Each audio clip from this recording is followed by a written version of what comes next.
2 Samuel chapter 11. When that time of year came around again, the anniversary of the Ammonite aggression, David dispatched Joab and his fighting men of Israel in full force to destroy the Ammonites for good. They laid siege to Rabbah, but David stayed in Jerusalem. One late afternoon, David got up from taking his nap and was strolling on the roof of the palace. From his vantage point on the roof, he saw a woman bathing. The woman was stunningly beautiful. David sent to ask about her and was told, "Isn't this Bathsheba, daughter of Eliam, and the wife of Uriah the Hittite?" David sent his agents to get her. After she arrived, he went to bed with her.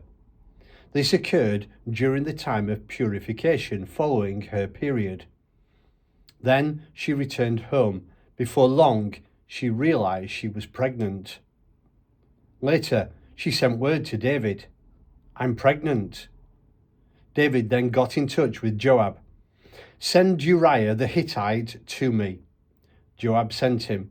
When he arrived, David asked him for news from the front, how things were going with Joab and the troops and with the fighting. Then he said to Uriah, "Go home, have a refreshing bath and a good night's rest." After Uriah left the palace, an informant of the king was sent after him, but Uriah didn't go home. He slept that night at the palace entrance, along with the king's servants. David was told that Uriah had not gone home. He asked Uriah, "Didn't you just come off a hard trip? So why didn't you go home?" Uriah replied to David, "The chest is out there with the fighting men of Israel and Judah in tents. My master Joab and his servants are roughing it out in the field. So how can I go home and eat and drink and enjoy my wife? On your life, I'll not do it." "All right," said David. "Have it your way. Stay for the day, and I'll send you back tomorrow." So Uriah stayed in Jerusalem the rest of the day. The next day, David invited him to eat and drink with him, and David got him drunk. But in the evening, Uriah again went out and slept with his master's servants. He didn't go home. In the morning, David wrote a letter to Joab and sent it with Uriah. In the letter, he wrote, "Put Uriah in the front line where the fighting is the fiercest. Then pull back and leave him exposed, so he's sure to be killed." So Joab, holding the city under siege, put Uriah in a place where he knew there were fierce enemy fighters. When the city defenders came out to fight Joab, some of David's soldiers were killed, including Uriah the Hittite. Joab sent David a full report on the battle. He instructed the messenger, "After you have given to the king a detailed report on the battle, if it flares in anger, say, 'And by the way, your servant Uriah the Hittite is dead.'"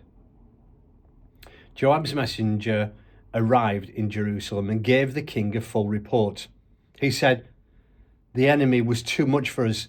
They advanced on us in an open field, and we pushed them back to the city gate.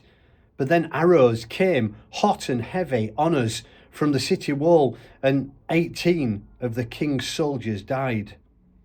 When the messenger completed his report of the battle, David got angry at Joab.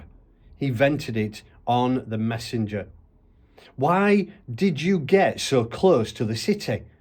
Why didn't you know you'd be attacked from the wall? Didn't you remember how Abimelech, son of Jerub-Besheth, got killed? Wasn't it a woman who dropped a millstone on his head from the wall and crushed him at Thebez?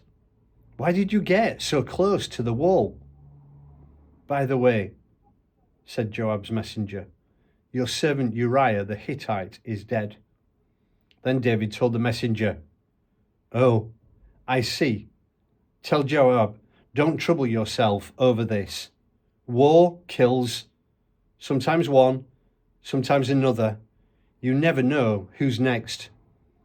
Redouble your assault on the city and destroy it, encouraged Joab.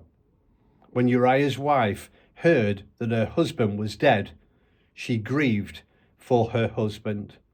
When the time of mourning was over, David sent someone to bring her to his house.